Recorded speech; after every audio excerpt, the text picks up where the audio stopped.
It was a hot and sticky summer evening in downtown Chicago.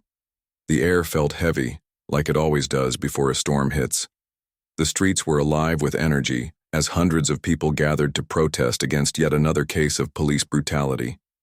This time, the victim was a young black man whose name had become a rallying cry for justice. Justice that seemed so far out of reach for many. Among the crowd stood a woman who carried herself with quiet confidence. Her name wasn't important right now, but what mattered was her presence. She was known around these parts for being a fighter, a lawyer who didn't back down when it came to standing up for civil rights. People called her fearless because she took on cases others wouldn't touch. That night, she was there not just as an observer, but as someone ready to step in if needed. Not too far away, a teenage girl held a handmade sign high above her head. It read, "Justice for all." She looked nervous, maybe even a little scared, but determined all the same. She was barely 19, still figuring out how to navigate the world. Yet here she was, standing shoulder to shoulder with strangers, demanding change. Let's call her the girl with the sign. She didn't know it then, but this night would leave a mark on her life forever. The tension between the protesters and the police grew thicker by the minute. Officers lined the edges of the crowd, their faces hidden behind helmets and dark glasses. They looked more like soldiers than protectors. One officer stood out, though, not because he was different from the rest, but because his attitude screamed louder than anyone else's. He strutted along the line, barking orders into a megaphone, clearly annoyed by the noise and chaos around him. His badge gleamed under the streetlights, but his demeanor made him seem untouchable, almost invincible. As the protest swelled, the girl with the sign found herself pushed closer to the front. She tried to move back, realizing she was edging dangerously close to the officers, but the sea of bodies behind her made retreat impossible. Then, without warning, she stumbled forward, accidentally bumping into the gruff officer. It wasn't intentional. It was just one of those moments where everything happens too fast to control. What happened next shocked everyone within earshot. Instead of brushing it off or ignoring it, the officer reacted with shocking aggression. In a split second, he grabbed the girl's skirt and lifted it up, exposing her underwear for everyone to see. The sound of gasps rippled through the crowd as people froze in disbelief. For a moment, time seemed to stop. The girl froze too, her face turning red with shame and embarrassment. Before she could react, the officer shoved her aside and yelled, "Stay out of my way!" The crowd erupted. Some shouted insults at the officer while others scrambled to comfort the shaken girl. Phones were already out, recording every second of the incident. Someone helped the girl steady herself, asking if she was okay. She nodded weakly, tears welling up in her eyes. But the damage was done. Everyone knew they had just witnessed something ugly, something that couldn't be ignored. Amidst the commotion, the lawyer stepped forward. She locked eyes with the officer, her expression calm but intense. There was no fear in her gaze, only determination. Without raising her voice, she said something that sent chills down the spines of those nearby. "You just made the biggest mistake of your life." Her words hung in the air like thunderclouds waiting to burst. No one knew exactly what she meant, but they could feel the weight behind them. Something big was about to happen, and it started with the courage of one person refusing to let injustice slide unnoticed. For the girl with the sign, the night had turned into something unimaginable. Just hours earlier, she'd been debating whether or not to join the protest. Now she was at the center of a story that would soon spread across the city and beyond. And for the lawyer, this was more than just another case. It was a chance to show the world what real justice looks like. Little did anyone know, this single act of cruelty would spark a chain reaction. A movement would grow, lives would change, and lessons would be learned. But for now, the streets of Chicago buzzed with anger, confusion, and hope, all swirling together in the humid summer air. The moment the officer lifted the girl's skirt, everything changed, not just for her but for everyone who witnessed it. News of the incident spread like wildfire, fueled by the countless videos captured on phones that night. Social media exploded with outrage. Hashtags like Justice for Her and Expose Racism in Blue began trending within hours. People couldn't stop talking about what they had seen or read online. The video clip showed every detail: the officer's aggressive stance, the girl's shock and shame, and the chaos that followed. What made this incident stand out was the fact that the girl was white. Many people pointed out that if she had been black or brown, the reaction might have been completely different, or worse, ignored altogether. For once, the spotlight wasn't being shifted away from the victim because of their race.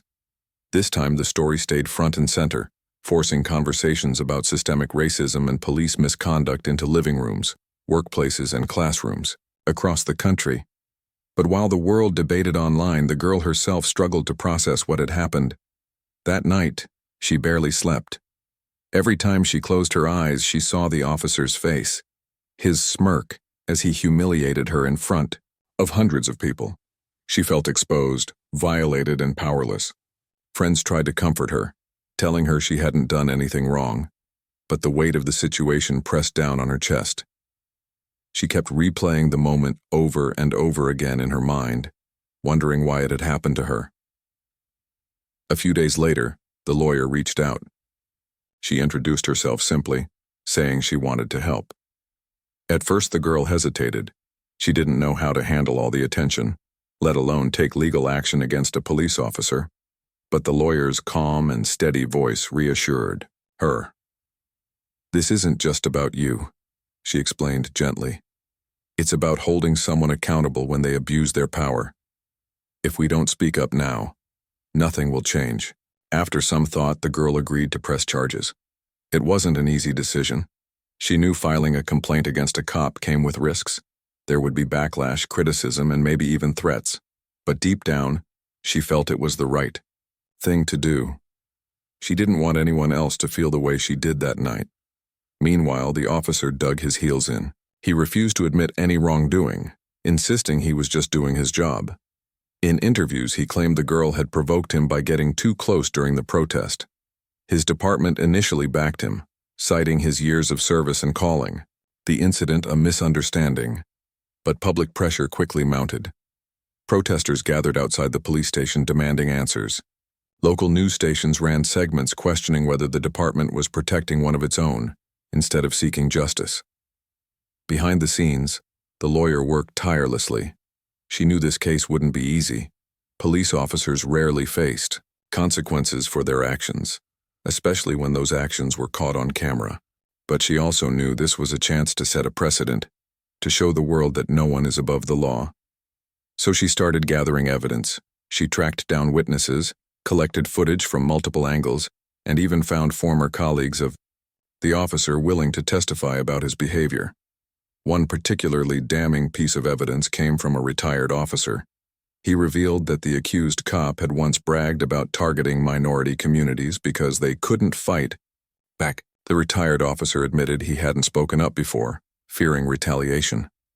But after seeing the video of the girl's humiliation, he decided it was time to come forward. His testimony added fuel to the fire, giving the case even more momentum. As the weeks went by, the city buzzed with anticipation. Supporters rallied around the girl and the lawyer, organizing marches and vigils to keep the issue alive. Activists plastered posters around town, reminding everyone that justice delayed was justice denied. Meanwhile, critics argued that the officer was being unfairly singled out. Some even claimed the entire incident was staged to tarnish the reputation of law enforcement. Despite the noise, the lawyer remained focused. She spent long hours preparing her arguments, knowing the trial would be tough. But she also understood that winning this case meant more than punishing one bad actor. It meant sending a message to every officer who thought they could act without consequence.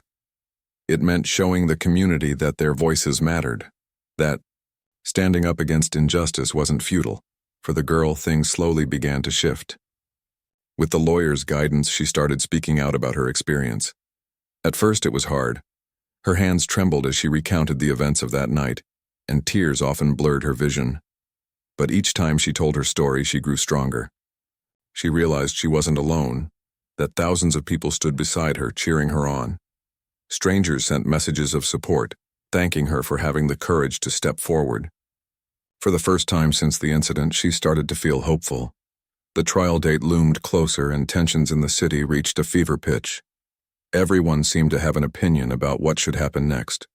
Some believed the officer deserved jail time, while others thought he should lose his badge but avoid prison. A small group still defended him, claiming he was a scapegoat in a larger political game. Whatever side people were on, one thing was clear. This case had struck a nerve. It forced people to confront uncomfortable truths about power, privilege, and accountability. As the final preparations were made, the lawyer took a moment to reflect. She knew the upcoming trial would test her skills, her patience, and her resolve. But she also knew it was bigger than her. It was about creating a future where everyone could feel safe, respected, and protected. And so, with quiet determination, she prepared to walk into the courtroom ready to fight for justice, not just for the girl, but for everyone who had ever felt powerless in the face of authority. Little did anyone know, this trial would become a turning point, not just for the city but for the nation. The wheels of change were already turning and there was no stopping them now. The days leading up to the trial were a whirlwind of activity. The lawyer worked around the clock, fueled by coffee and sheer determination. She knew this case wasn't just about one person. It was about setting an example. If she could win this fight, it might inspire others to stand up against injustice. But winning wouldn't be easy. Police officers rarely faced consequences for their actions, especially when those actions happened in the line of duty. This meant every piece of evidence had to be airtight, every argument razor-sharp. Her first step was talking to witnesses. Dozens of people had been at the protest that night, and many had recorded videos or taken photos. Some stepped forward, willingly, eager to share what they'd seen. Others needed convincing. One young man hesitated at first, worried about retaliation if he spoke out. "What's the point?" he asked her. "They'll just brush it under the rug like always." The lawyer looked him straight in the eye and said, "Not this time, not if we all stand together." Her words gave him the push he needed, and soon he handed over his phone footage, which showed the officer's aggressive behavior from start to finish. Next, she reached out to experts. Lawyers, activists, and even psychologists agreed to testify about the broader implications of the incident. A psychologist explained how public humiliation could leave lasting emotional scars on victims, while a legal expert highlighted patterns of misconduct within law enforcement. These testimonies would help paint a bigger picture, not just of what happened that night, but of why it mattered so much. But perhaps the most surprising breakthrough came from an unexpected source: a retired officer who used to work with the accused cop. At first, the retired officer was reluctant to get involved. He didn't want to stir up trouble or risk burning bridges with old colleagues. But after seeing the video of the girl being humiliated, something inside him snapped. "I've known guys like him my whole career," he told the lawyer during their meeting. "They think they're untouchable. It's time someone proved them wrong." The retired officer revealed some shocking details. He said the accused cop had a reputation for targeting minorities, often using excessive force without facing any consequences. Even worse, he admitted that the cop once bragged about enjoying the power he wielded over civilians. "He liked making people feel small," the retired officer said, shaking his head. "Said it reminded them who was boss." The lawyer listened intently, jotting down notes. This kind of testimony could make or break the case. While the lawyer built her case, the girl at the center of the storm continued to heal. Speaking out hadn't been easy for her, but with each interview, she grew stronger. Friends and family noticed a change in her demeanor. Gone was the timid, unsure teenager who had stumbled into the protest that fateful night. In her place stood a confident young woman, determined to turn her pain into purpose. She started attending rallies, sharing her story with crowds of strangers, who hung on to her every word.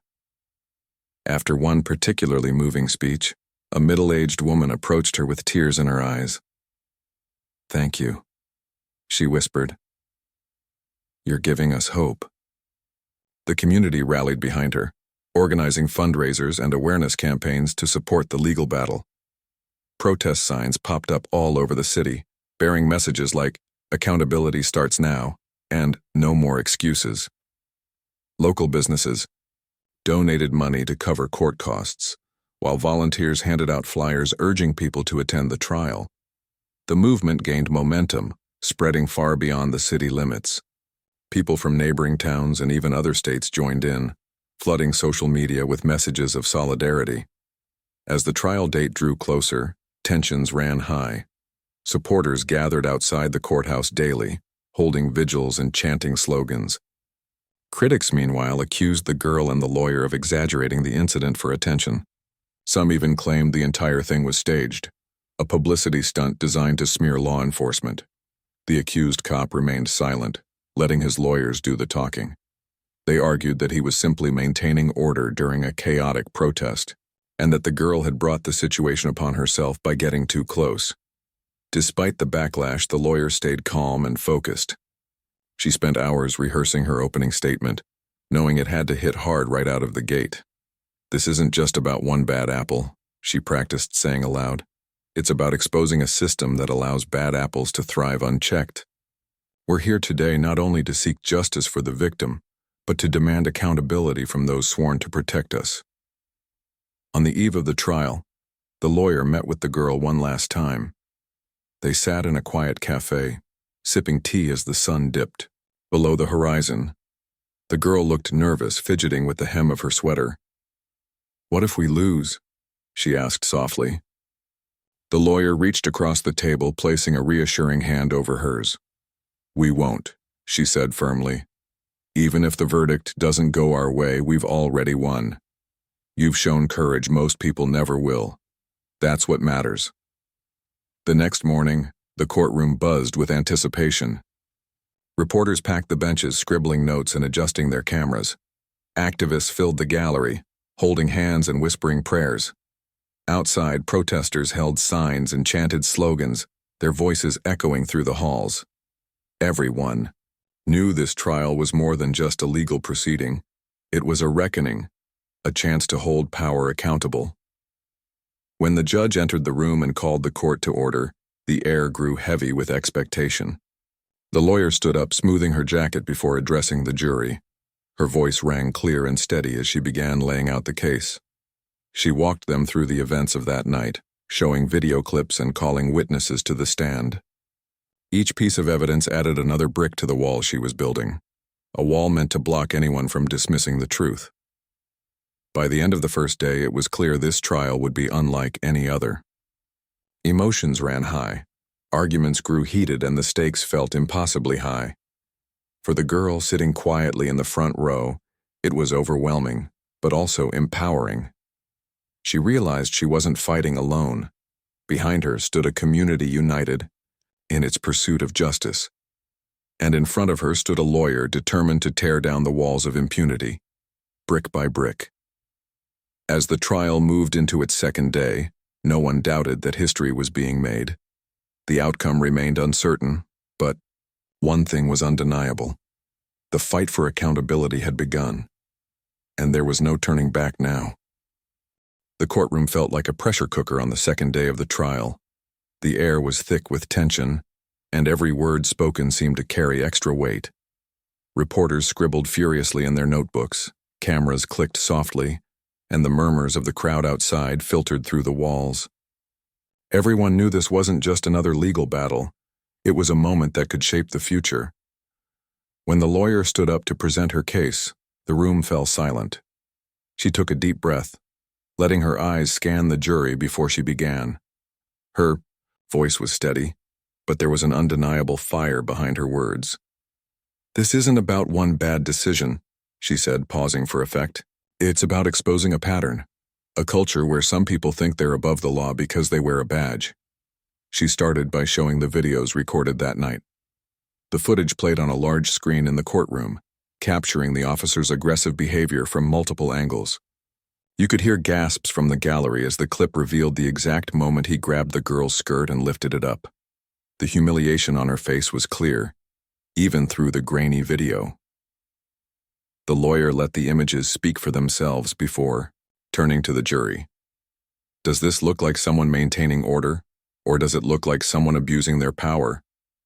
Next came the witnesses. One by one, they stepped onto the stand, each adding another layer to the story. A protester who had been standing nearby described how shocked she was when it happened. "I couldn't believe what I was seeing," she said, her voice trembling slightly. "It wasn't just wrong. It was cruel." Another witness, a man who had filmed the incident, explained how he had instinctively reached for his phone, knowing what he saw needed to be documented. "People need to see the truth," he told the court. "That's why I recorded it." But perhaps the most powerful testimony came from the retired officer. When he took the stand, the entire room leaned forward, hanging on his every word. He spoke calmly, choosing his words carefully. "I've worked with officers like him my whole career," he said. "They think they can do whatever they want because no one will hold them accountable. But this—" He paused, shaking his head. "This goes too far." The defense team tried to poke holes in his story, asking if he had any personal grudges against the accused cop. The retired officer didn't flinch. "This isn't personal," he replied firmly. "This is about doing the right thing." His honesty struck a chord with everyone in the room. Even the skeptics nodded quietly, unable to ignore the truth in his words. The prosecution also called experts to the stand. A psychologist talked about the long-term effects of public humiliation, explaining how such experiences could leave emotional scars that lasted for years. "Being humiliated in front of a crowd doesn't just hurt in the moment," she said. "It stays with you, shaping how you see yourself and the world around you." Her testimony helped the jury understand the depth of the harm caused, not just physically but emotionally and psychologically. A legal expert followed, discussing patterns of misconduct within law enforcement. Using data and real-life examples, he showed how officers accused of wrongdoing often faced little to no consequences. "It creates a culture of impunity," he explained. "And when people feel untouchable, they act without fear of repercussions." His analysis painted a bigger picture, connecting this single incident to a much larger issue. Throughout it all, the accused cop sat silently beside his lawyer. His expression remained blank, almost detached, as though none of this touched him. Occasionally, he whispered something to his attorney, but for the most part, he stayed still. The contrast between his demeanor and the raw emotion displayed by the witnesses was striking. While others spoke passionately about justice and accountability, he seemed indifferent, as if he believed nothing would actually change. Outside the courtroom, the atmosphere was electric. Protesters gathered daily, holding signs and chanting slogans. Some carried banners with messages like "No justice, no peace," and "We see you." Others handed out flyers urging passers-by to attend the trial or follow the updates online. Local businesses showed their support too, putting up posters in their windows and donating food and water to those standing vigil. It felt like the whole city was watching, waiting to see what would happen next. Inside, the defense fought back hard. They argued that the officer was simply doing his job, that protests were chaotic places, and sometimes tough decisions had to be made. They claimed the girl brought the situation upon herself by getting too close to the police line. To bolster their argument, they called their own witnesses, including fellow officers who vouched for the accused cop's character. "He's a good guy," one of them insisted. "He wouldn't intentionally hurt anyone." But the lawyer was ready for them. During cross-examination, she dismantled their arguments piece by piece. When one officer claimed the accused cop was justified in his actions, she asked him directly, "Would you have done the same thing to a white woman? Or better yet, to your own daughter?" The question hung in the air, forcing the witness to shift uncomfortably in his seat. He mumbled something vague, but the damage was done. The jury exchanged glances, clearly affected by the exchange. As the days dragged on, the tension inside the courtroom became almost unbearable. Arguments grew heated, tempers flared, and at times it felt like the whole thing might spiral out of control. But the lawyer never lost her cool. She remained calm and composed, always choosing her words carefully. Even when the defense tried, To rattle her, she stood firm, refusing to back down. By the end of the week, closing arguments were underway. The lawyer saved her strongest points for last, hammering home the idea that this case was about more than one person. It was about sending a message. If we let this slide, we're telling everyone that it's okay to abuse power, she said, her voice rising with passion. We're saying it's okay to humiliate, intimidate, and degrade innocent people. Is that the kind of society we want to live in? Her final words lingered in the air long after she sat down. The jury looked thoughtful, weighing everything they'd heard over the past few days. For the girl sitting in the front row, it was both terrifying and empowering. She knew the verdict could go either way, but she also knew she'd already made a difference. Just by speaking out, she had sparked a movement that showed no signs of slowing down. As the judge dismissed the court for deliberation, the room erupted into murmurs. People hugged each other, shared nervous smiles, and whispered prayers. Outside, the crowd cheered, holding signs high above their heads. No matter what happened next, one thing was certain. The fight for justice had begun, and it wasn't going to stop anytime soon. The jury deliberation felt like an eternity. Outside the courthouse, the crowd swelled with anticipation. People brought chairs, blankets, and snacks, settling in for what could be a long wait. The air buzzed with quiet conversations, nervous, laughter, and the occasional chant breaking out as activists kept spirits high. Some held signs that read, "Justice can't wait," while others simply stood in silence, their eyes fixed on the courthouse doors. It was clear to everyone, this wasn't just about one case anymore. This was about something bigger, something that had been brewing for years. Inside, the jurors sat around a table littered with notes, evidence folders, and empty coffee cups.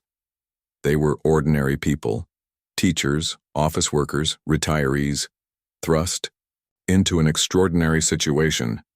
Each of them carried the weight of the decision they had to make.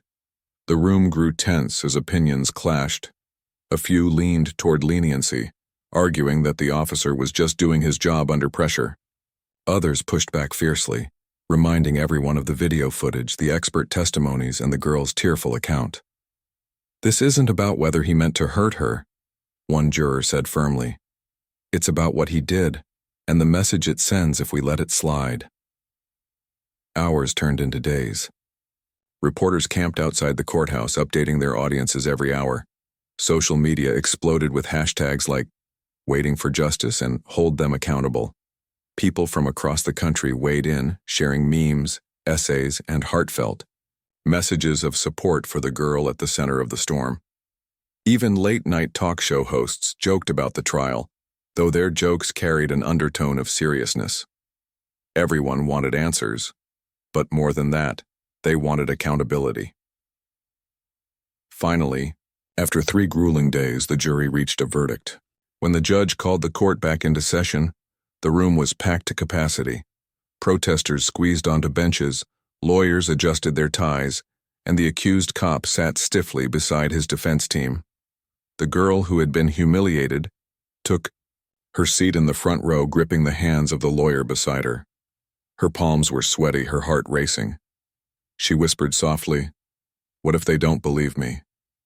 The lawyer squeezed her hand reassuringly. "They will," she replied. "They have to." The foreman stood up, clutching a slip of paper in trembling hands. The room fell silent, so quiet you could hear the faint rustle of papers or the creak of shoes shifting nervously. The judge nodded at the foreman, giving him permission to speak. "On the charge of misconduct in public office," the foreman began, pausing for what felt like an eternity, "we find the defendant guilty." A collective gasp rippled through the courtroom. For a moment, no one moved. Then slowly, the gallery erupted into cheers. Strangers hugged each other, tears streaming down faces. The girl buried her face in her hands, sobbing, not out of sadness this time, but relief. Justice had finally been served. Across the aisle, the accused cop remained expressionless, staring straight ahead as if trying to process what had just happened. His lawyer leaned over to whisper something, but there was no mistaking the gravity of the moment. The judge wasted no time delivering the sentence. After reviewing the evidence and considering the jury's verdict, he sentenced the officer to 5 years in prison without parole. Additionally, he ordered mandatory sensitivity training and community service upon release. It was a landmark ruling, one of the rare instances where an officer faced real consequences for abusing their authority. As the gavel came down, signaling the end of the trial, the courtroom buzzed with emotion. Cheers mixed with cries, and reporters scrambled to capture every reaction. Outside, the celebration spilled onto the streets. Protesters cheered, danced, and chanted, waving their signs triumphantly. Someone started singing a protest anthem, and soon the whole crowd joined in. Cars honked in solidarity as drivers slowed down to catch glimpses of the jubilant scene. Local businesses handed out free food and drinks to celebrate the victory. For many, it felt like a turning point, a moment when justice wasn't just a dream but a reality. But amid the joy, there was also reflection. The lawyer stepped outside to address the cheering crowd, her voice steady but filled with emotion. "Today we won a battle," she said, raising her hands to quiet the noise. "But let's not forget, the war is far from over. This verdict doesn't fix everything. It doesn't erase decades of pain and injustice, but it proves that change is possible, if we keep fighting for it." Her words resonated deeply. People nodded along, some wiping away tears. The girl stood beside her, still holding the lawyer's hand. She looked smaller than ever in the midst of the chaos, yet her presence commanded respect. When the lawyer handed her the microphone, the girl hesitated before speaking. Her voice wavered at first, but as she continued, it grew stronger. "I never thought I'd be standing here today," she admitted. "I didn't ask for any of this to happen. But now that it has, I know I can't stay silent. We all deserve to feel safe, to live without fear. And if my story helps even one person find their voice, then it was worth it." Her words struck a chord. The crowd erupted into applause, chanting her name over and over again. For the first time since the incident, she smiled, not a shy or hesitant smile, but a genuine one. She realized she wasn't alone. Behind her stood a community united by hope and resilience. Together, they had achieved something remarkable.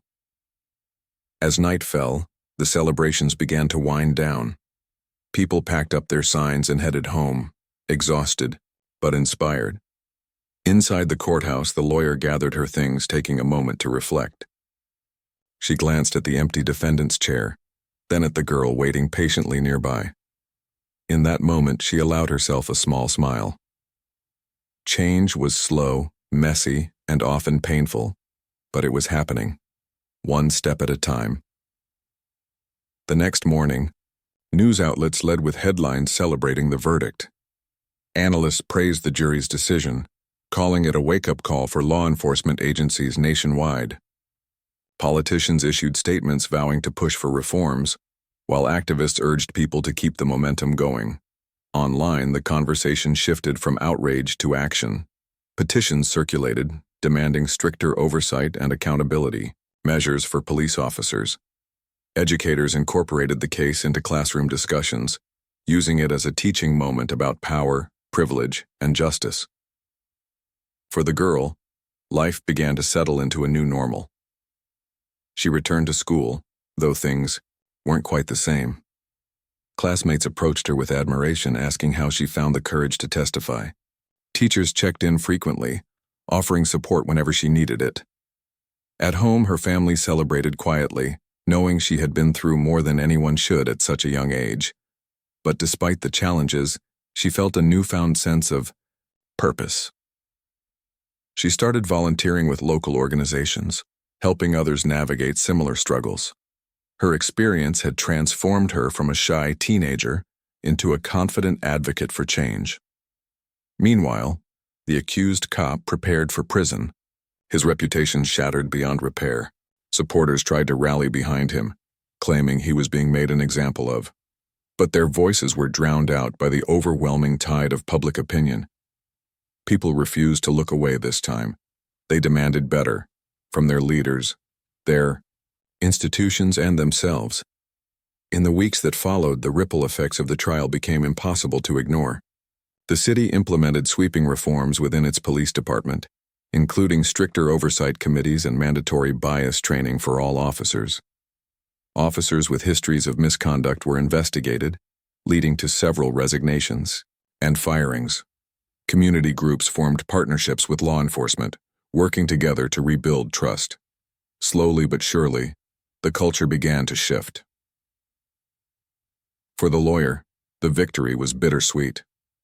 She knew the fight was far from over. There would always be another case, another injustice to confront. But for now, she allowed herself to savor the win. As she walked away from the courthouse on the day of the verdict, she glanced back at the steps where the girl now stood, smiling and surrounded by supporters. In that moment, she felt a glimmer of hope, a reminder that even in the darkest times, light could shine through. And sometimes, it only took one brave act to spark a revolution. The months following the trial brought changes that no one could have predicted. The verdict didn't just ripple through the city, it sent shockwaves across the country. People who had never paid attention to issues of police accountability suddenly found themselves tuning in. News outlets kept running stories about the case, analyzing every detail and dissecting its impact. Social media was flooded with posts celebrating the outcome, while others used it as a springboard to highlight similar cases still waiting for justice. It felt like the entire nation was waking up to something many communities had been screaming about for years. The system wasn't working, and it was time to fix it. For the girl at the center of it all, life slowly began to settle into a new rhythm. She returned to her daily routines, classes, part-time work, spending time with friends, but nothing felt quite the same anymore. Strangers recognized her on the street, sometimes stopping to thank her or tell her how brave she was. At first, it made her uncomfortable. She hadn't set out to become a symbol. She'd simply wanted to stand up for herself after being humiliated. But over time, she realized the power of what she'd done. Her courage had inspired others to speak out, to share their own stories of injustice and demand change. And that realization gave her strength. She started getting invitations to speak at events, rallies, town halls, even schools. At first, she declined most of them, unsure if she was ready to step into such a public role. But eventually, she agreed to attend a local community meeting. Standing behind a podium looking out at a room full of eager faces, she took a deep breath and began to talk. She didn't use fancy words or try to sound smarter than she was. Instead, she spoke from the heart, sharing her fears, her anger, and her hope for the future. By the end of her speech, the crowd erupted into applause, cheering not just for her but for the message she represented, that standing up against injustice was worth it even when it was hard. Inspired by the response, she decided to do more. With the help of the lawyer who had fought so fiercely for her, she co-founded a non-profit organization aimed at educating young people about their rights. They held workshops in schools, teaching students how to interact safely with law enforcement and empowering them to advocate for themselves. They also created resources for victims of misconduct, offering legal advice and emotional support. The girl poured her energy into the project, finding purpose in helping others navigate challenges she knew all too well. Meanwhile, the lawyer continued her work, taking on new cases and pushing for broader reforms. The trial had given her a platform, and she used it wisely.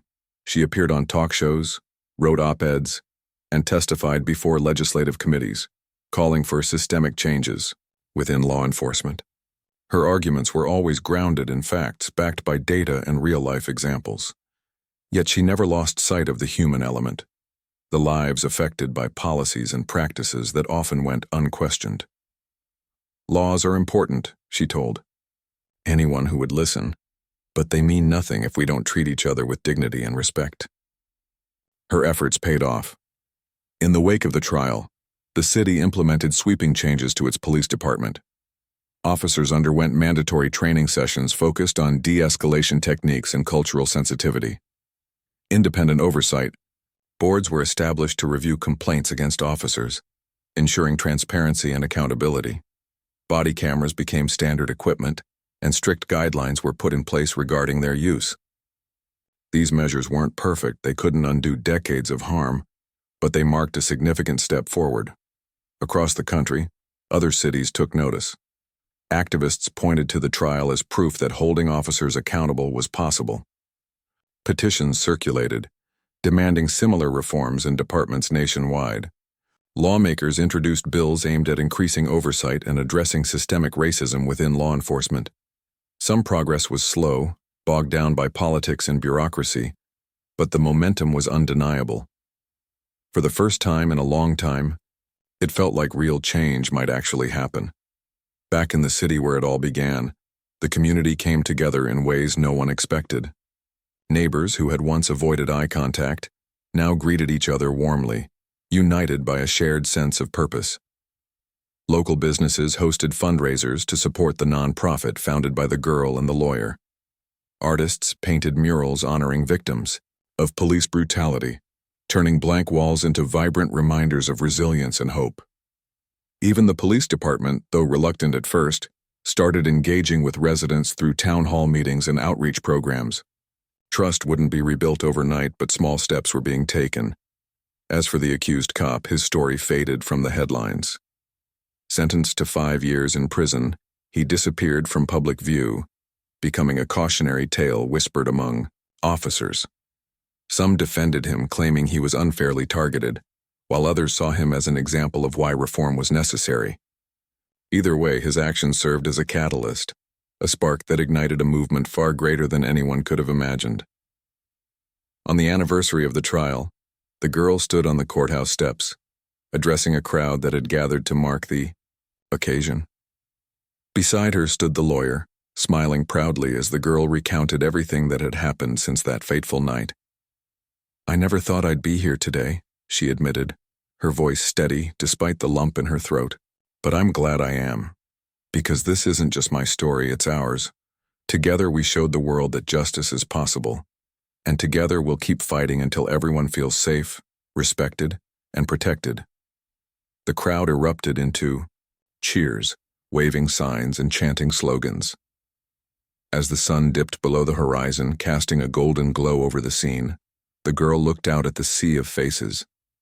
She saw determination, resilience, and hope. For the first time in a long time, she allowed herself to believe, not just in justice, but in the power of ordinary people to create extraordinary change. And so, the fight continued. The road ahead was long, fraught with obstacles and setbacks. But the girl, the lawyer, and countless others refused to give up. They knew the battle for true equality and accountability wouldn't be won overnight. But they also knew that every small victory mattered. Every voice raised, every protest attended, every policy changed, it all added up. Bit by bit, they were building a better future. As the crowd dispersed that evening, the girl lingered on the courthouse steps, watching the stars begin to twinkle in the sky. She felt a sense of peace she hadn't known in a long time. The journey had been painful, exhausting, and at times overwhelming. But it had also been transformative. She had found her voice, her purpose, and her place in the world. And she knew without a doubt that she wasn't alone. Around her, a community stood strong, united by a shared vision of justice and equality. In that moment, she smiled. Not because everything was perfect, but because she finally understood something profound. Change wasn't just something that happened. It was something you created. And she was ready to keep creating it, one step at a time.